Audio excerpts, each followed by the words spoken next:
Wilson Isidore. Oh! What has he done?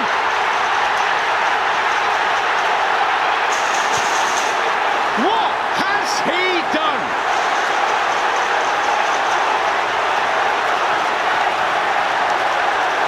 Well, we've seen some